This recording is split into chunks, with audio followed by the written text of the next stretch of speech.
Saya sudah bersama dengan Yang Lek di sini. Nah ini menarik Yang Lek, karena pada saat kita ngundang bintang tamu, ada ngundang bintang tamu, lu itu kan dari tim kita masukin promo, bahwa we gonna have Yang Lek in the show. Now the problem is pada saat kita promo itu ternyata banyak fans lu, tapi banyak juga yang nggak suka. Ya, jadi yang bilang ngapain diundang, nggak perlu diundang, dia bukan yang nggak mau di TV. Gitu. Terus. Ya, nah, why? Gue bingung nih ya. Akhir-akhir ini gue terus riset keresahan gue ini nih. Soal sebenarnya lumayan berat nih bahasannya nih. Indonesia itu siap nggak sih sama eranya internet? Ke situ dulu awalnya, karena sekarang udah bukan kritik ataupun saran yang membangun lagi. Tapi hujatan gitu. Udah tingkat yang membenci dan membuli dengan kesenangan hati. Jadi mereka tuh kayak, menurut gue nih ya, gue sih harus ngobrol sama orang yang punya psikologi mungkin. Karena media sosial itu adalah sosial gitu loh.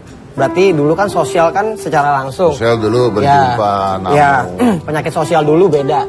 Setelah sosial media, timbul penyakit sosial lagi yang baru. Lewat internet.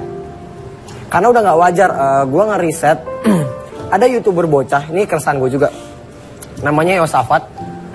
Gue sedih gitu sama Indonesia dalam artian it's okay lo hate gue, terserah, gue udah dewasa. Ya gue pernah dengar, katanya dia dikata-katain habis-habisan. Yes, itu gue bingung alasan ini orang apa. Kenapa? Karena si Yosafat cuma bikin, dia mungkin terinspirasi sama YouTuber. Dan dia pengen bikin video YouTube di umurnya yang 10-11 tahun. Nggak ada salahnya dengan kamera jelek. Dengan keterbatasan dia lah ya. Yes, cuma niat dia itu nggak kayak umur gue 11-12 tahun mungkin masih main di rental PS. Tapi 11-12 tahun dia tahu cara bikin konten. So it's good? Ya, so it's good. Cuman komennya bikin sedih. Banyak kata-kata kasar, alat kelamin. Itu masuk semua ke sana? Masuk semua, gue bacanya, men, berhenti aja jadi YouTuber, lo nggak cocok, rumah lo miskin, edit lo jelek. Salahnya ini anak apa ya? Kamu gak maksudnya? Sampai dibilang miskin? Miskin, rumahnya jelek, lo berhenti aja jadi YouTuber segala macam. Ini anak 11-12 tahun. Dan he want start something kayak nanti mungkin bisa jadi bigger. Who knows? Ya who knows, karena kalau lo sering lakukan kayak gitu, ada berapa banyak potensi artis yang hebat nanti. Yang lu blok, atau potensi content creator yang lo patahin dari kecil. Nah ini penyakit baru, jadi gue gak kaget ketika apapun yang gue lakuin, even bad or good, mereka bakal reaksinya gila. Jadi gue santai banget, karena ini udah mengglobal. Oke, but is that good for you if there is controversy? Kalau soal kontroversi sih sebenarnya apa yang gue lakuin itu sebenarnya semua sama dan sederhana dan sangat simple. Cuman bedanya sekarang kayak media selalu menyorot. Contoh, gue pernah taruhan rokok sama driver gue waktu lagi promo single gue yang Slow di Bandung. Itu kayak sesuatu yang simple gitu. Itu kan kita taruhan seru-seruan gitu loh. Indonesia lawan apa, kita taruhan yuk, yang menang traktirin kita rokok gitu loh. Traktirin rokok. Gue ngupload di Instagram segala macam, masuk beritanya seorang Alex cuman taruhan rokok. Itu kan sebenarnya hal simpel yang gue nggak perlu diliput media dan nggak perlu diangkat. Dan kalau dengan Iwa? Kalau Iwa itu different case. Itu adalah statement gue secara personal yang harusnya disampaikan personal dan harusnya itu di dapur. Dan mungkin gue kurang tahu ya gimana permainannya media pada waktu 4-3 bulan lalu. Jadi gue cuman jujur aja dan nggak semua dapur sebenarnya boleh diungkapkan. Dan itu sebenarnya statement harusnya sih oke aja. It's your opinion, right? Yes, kayak contoh misalnya aku ngomong ke Mas Dedi tuh gini, menurut aku tuh Mas Dedi jelek gini. Terus harusnya itu nggak masalah kalau disampaikan personal. Oke, cuman karena akhirnya digemborkan oleh media. Yes, but dan it's not you yang gemborin ke media. Bukan. Oke. Sama satu lagi sih kayak seharusnya tuh kayak harusnya ada gimana ya, sebelum berita naik atau segala macam harusnya ada konfirmasi dulu, cuman langsung dinaikin aja. It's okay, I know the media wants the traffic gitu loh. Cuman nggak masalah sih, dalam artian ya harusnya ada izin aja. Cuman nggak apa-apa juga. Yang berlalu biar berlalu, yang baru akan datang. Oke. Itu gue ngeliat ada wajahnya Ahok di tangan lu. Iya betul. Can you show it to the camera? Masih luka sih, masih 4-3 hari lalu Pak Ahok. Ini tato permanen by the way. Iya. Merinding nih, mau nangis nih. Why? Karena gimana ya? Melihat sosoknya dia itu satu orang yang melawan arus. Kayak kenapa sih pada benci dia banget? Karena nggak tahu nih, mungkin gue so tahu kali ya. Gue tahu dia dipenjarain di penjara yang tempat isinya orang-orang yang dia penjarin sama dia. Terus kayak gue sedih banget. Kenapa gue mau stand out setelah pemilu? Karena gue nggak mau banget dikait-kaitin followers gue untuk gue track untuk pilih Pak Ahok segala macam. Gue nggak mau. Gue pengennya bersih banget karir musik aja. Jadi setelah selesai pemilu kayak gue udah nggak kuat dan nggak tahan. Gue harus stand out. Maksudnya gue harus keluarin ya kan kebebasan gue juga gitu loh. Mas Didi bersuara. Mungkin bisa lewat lagu, bisa lewat karya. Ini tato ini karya juga gitu loh. Bisa lewat Twitter. Suara itu pun bagian dari karya. Dan itu adalah ekspresi lu terhadap seorang tokoh yang bernama Ahok. Iya, karena menurut gue gini. Seumur gue hidup gitu loh, 25 tahun nih. Belum pernah gue ngelihat politisi ketangkep, penjara, orang-orang nangis. Gue juga termasuk nangis. 25 tahun gue hidup di Indonesia, di Bumi Pertiwi. Gue gak pernah ngelihat ada sesosok politisi yang punya fans. Mengguncang dunia gitu ya. Yes, dan dia mengguncang dunia gitu. Ini udah another level. Dan kenapa gue, mungkin kalau gue Mas Didi hidup di zamannya Pak Soekarno, gue bakal mengidolakan Pak Soekarno. Ya. Cuman gue let's be real aja, gue hidupnya di eranya si Pak Ahok. Dan gue yang ngefans sama Pak Ahok, simple. Udah dengar berita terakhirnya batal naik banding? Iya, udah tahu. Dan gue rasa sih kebijakan yang ya udahlah, dia rasa mungkin udah capek kali ya, dia mungkin ya udah, let's be gentle 2 tahun. Habis itu mungkin dia mau start hidup baru atau balik lagi ke menjadi patriot sesuai dengan wawancara dia sebelumnya. Gue nunggu banget. Gitu. But you basically gonna support him? Oh pasti, apapun yang dia buat, mau dia berhenti di politik, mau enggak, bakal support dan ngefans. Karena gue tahu dia punya integritas gitu. Jadi apa yang dia omongin semuanya benar dia lakuin. That's why itu alasan besarnya kenapa gue tato Pak Ahok, kenapa permanen. Karena satu, sosok yang gue idolain banget di era sekarang. Gak pernah gue ngidolain politisi, gak pernah seumur umur. Baru ini gitu. Yang Lek, tadi sebelum kita bicara Ahok, kita ngobrol tentang Yosefat. Oke. Si anak kecil YouTuber tersebut yang dibully begitu banyak orang, dibilang miskin, rumah lu jelek dan sebagainya. Tapi kita lari ke sebuah pendapat bahwa dia itu adalah seseorang yang mau berusaha, ya kan? Yes. Apapun itu, ya memang orang usaha pasti banyak kekurangannya. Betul. But is that true kalau lu sendiri sebagai, what do I call you? Penyanyi, rapper? What? Rapper, bukan Okay. penyanyi. Sebagai- Tapi bukan rapper juga sih, Mas. Entrepreneur aja lah. Oke, entertainer Tukang lah ya. dagang. Ya, Entertainer. tukang dagang lah. Sebagai seorang entertainer Ya. sekarang yang dikenal orang, is that true kalau lu dulu juga susah? Oh iya dong. Gua dengar lu pernah jualan nasi uduk. Betul, dari SMP. Reseller gitu, reseller. Intinya kemauannya gede, gimana caranya ya? Sesusah apa? Sesusah apa ya? Sesusah gue tahu kondisi orang tua gue, cuman mampu lah, nggak susah-susah banget. Cuman gue tahu batasannya, dalam artian gini loh, bayar sekolah bisa. Cuman gue nggak bisa minta sesuatu yang gue pengen. Jadi kan ada kebutuhan, ada keinginan. Keinginan gue pengen banget. Gimana caranya beli sendiri. Dari SMP udah kelatih tuh mentalnya. Simpel, cuma beli dompet, beli gesper, gitu-gitu aja. Beli topi yang harganya 20.000. Caranya harus jual nasi uduk, dalam artian bukan gue bukan bikin nasi uduk kayak. Gue pertama makan nasi uduk. Enak nih. Enak. Nitip dong. Satu nasi uduk 1.500 ya. Apa 2.000 gue lupa. Upah gue jalan, silakan nggak apa-apa. Yang beli 8 orang, dapat 16.000. SMP dulu lumayan banget mas. 2 hari 3 hari dapat 16.000. Kadang-kadang besok nggak ada, besok ada lagi. Dibikin santai gitu loh, nggak yang nyari duit banget. Cuman mental memenuhi keinginannya terlatih dari SMP. Oke. Dan yang membuat lu mau jadi seorang rapper?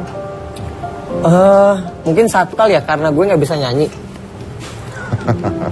Itu, dan kedua memang gue nggak percaya sama kebetulan sih ya. Gue percaya itu sama destiny. Dan gue tau gue ditakdirin memang untuk bergerak di dunia ini nih. Atau memang mungkin gue punya kapasitas, mungkin Tuhan percayain gue gimana caranya gue nanti dapet tanggung jawab. Dan gue bisa tanggung jawab ini sekarang, yang gue sadar sekarang harus mulai gue ambil gitu, dalam hal bersuara dan kasih influence ke orang-orang gitu. Mungkin disadarkannya sekarang. Lu sempet jadi heboh ketika duet sama Awkarin. Oke. Sebelum lu duet sama Awkarin, apakah lu udah punya karya sebelumnya? Oh udah, sama Awkarin itu sebenarnya sebelum sama Awkarin ya, udah ada album indie, fanbase gue udah lumayan, gue udah manggung ke banyak ke Tual, pernah ke Medan, pernah ke Jogja sebelum sama Awkarin. Di indie gue udah lumayan. Abis itu ada track yang namanya GGS yang lumayan viral juga. Dan waktu gue ngambil langkah Awkarin itu temen gue banyak yang gak setuju. Gue gak setujunya kenapa? Karena yang gue lihat dari Awkarin itu sebenarnya balik lagi ke ketidakadilan di Indonesia lagi menurut gue. Karena setelah gue ngobrol personal sama dia kenapa sih bisa viral? Lu orang ABG, putus eranya sekarang, mau curhat di vlog, di-upload di vlog, viral. Salah dia nggak? Nggak salah dia. Terus memang salah dan jangan ditiru, dia ngomongnya kasar. Tapi salah dia nggak? Nggak salah dia. Harusnya kalau mau disalahin adalah platformnya gitu loh. Kalau lo memang nggak siap untuk kebebasan bersuara atau berpendapat lah, harusnya platform itu nggak boleh ada di sini, sosial medianya. Karena harusnya ada aplikasi yang khusus untuk Indonesia yang nggak boleh ngomong kasar. Jangan salahin personnya gitu loh, jangan salahin Awkarinnya ataupun siapapun lagi berikutnya. Salahin adalah platformnya nggak bisa menyaring, harusnya ada aplikasi khusus Indonesia. Contoh misalnya Snapchat atau Instagram khusus Indonesia, misalnya harusnya seperti itu. Jadi maksudnya harusnya difilter sama platform? Iya, lu jangan orangnya dong. Karena orang, dia bilang gini ngomong kotor gitu, itu haknya dia gitu loh. Instagramnya dia, salah nggak? Nggak salah dia juga. Secara manner, ya dia salah. Secara manner dia tidak sopan? Yes. Oke. Tapi secara kebebasan berpendapatnya dia nggak salah. Orang sosial medianya bolehin kok. But the funny thing is, yang lucu adalah begini, kalau Anda bilang Anda nggak suka dengan Awkarin atau siapa gitu, gini, buat saya sendiri, saya tidak sukanya karena kalau lu ngomong kasar, ngomong kotor, dilihat sama anak-anak dan sebagainya, anak-anak bisa niru. Yes, betul. But then again, balik lagi, anak gua nggak nonton tuh tapi begituan. Iya, betul. Anak gua nggak pernah nonton gituan juga gitu ya. So it's basically makanya harus ada bimbingan orang tua, But the problem is, kalau Anda memang nggak suka dengan orang siapapun itu, anggaplah Awkarin, anggaplah yang misalnya dia ngomong apa gitu ya, lalu kenapa Anda tonton terus jadi viral gitu loh.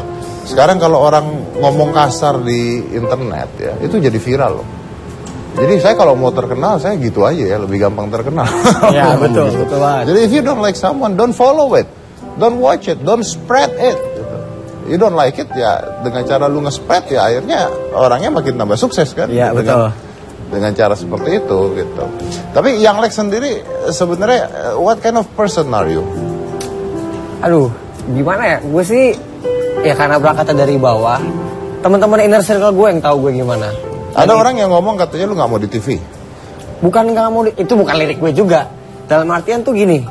Kenapa gue ngomong? Oke, gue bahas di sini aja. Kenapa di lirik itu YouTuber ngomong YouTube lebih dari TV. Suaranya jovial kayak gitu. Kenapa seperti itu sih? Karena itu suara kita dari seorang creator. Gak semua orang bisa masuk TV. Dan masuk TV gak semua orang bisa free. Nah, gue waktu sebagai musisi indie, itu keresahan yang kita bikin, kita alamin. Jadi pas gue bikin lagu, apa yang mau gue suarain itu keresahan gue. Jadi gini, kalau kita bikin lagu, gimana cara masukin TV? Gak bisa, gue siapa? Gue belum artis label, so gue masukin dari YouTube. Make sense. Ya, jadinya itu suara kita. Dan lucunya ketika and it's your right to say that. Ya, betul banget. Dan contoh misalnya, kita ngomong A jelek gitu. Gak semuanya A jelek. Jadi, tapi itu kan gak bisa dideskripsiin lewat satu lirik lagu atau satu lagu doang gitu. Ya, tapi ya biarin aja. Netizen mau bertambah silahkan. Intinya suara itu yang suara disuarain setahun lalu. Banyak gak terus selebriti atau teman-teman yang ada di TV yang dan they become hate you? Enggak sih. Karena kalau kita ngomongin riset lagi, kita ngomong YouTube lebih dari TV. Boom, dengan bercandaan seperti itu. Dan kok mau masuk TV? Di US gitu loh, udah ada researchnya, 80% ke YouTube, 60% Netflix. Dan kita berani jujur mungkin yang hidup di 5 kota besar di Indonesia, Jabodetabek, Surabaya, Bandung, Medan, yang internet koneksinya kencang, gue berani garanti anak mudanya udah jarang yang nonton TV. Ada marketnya tersendiri. Dan gue suarain itu, suara dari market gue. Gue yakin banget. Gue yakin banget mungkin Aska udah gak nonton TV lagi. Ya basicnya dia nonton gua aja di YouTube akhirnya. Karena hitam putih pun ada di YouTube. That's it. Kenapa? Karena sekarang udah nonton TV itu udah on demand gitu loh. Zaman dulu gue harus tuh masih kecil, hari Minggu nonton, nungguin acara TV Dragon Ball gitu, wih nungguin gitu, kartun gitu, senang banget pagi-pagi. Sekarang dengan kesibukan kita semua yang kuliah-kuliah, ngerjain tugas-tugas, gue mau nonton TV, acara musik, sesuatu acara musik, artis yang gue suka, nanti aja lah, pulang kuliah aja lah, nonton udah ada. Mungkin fans gue yang nggak bisa nonton sekarang, dia bakal nonton nanti udah ada recordingnya di YouTube. Dan luar biasanya, ini kita ngomong 15 menit udah ada di YouTube. Nah, that's it gitu loh. Itu yang maksudnya lebih dari TV-nya, bukan berarti yang nggak semuanya yang ada di YouTube itu melebihi TV gitu loh. Kenapa sih kita sebagai content creator itu punya interaksi di YouTube? Kita bisa suggest ke penonton, subscriber kita, lo mau bikin apa nih kontennya? Lo request apa? Kita bisa baca, kita bisa bikin. So basically you now have new platform to be more interactive dengan penonton lo. Yes, dan betul.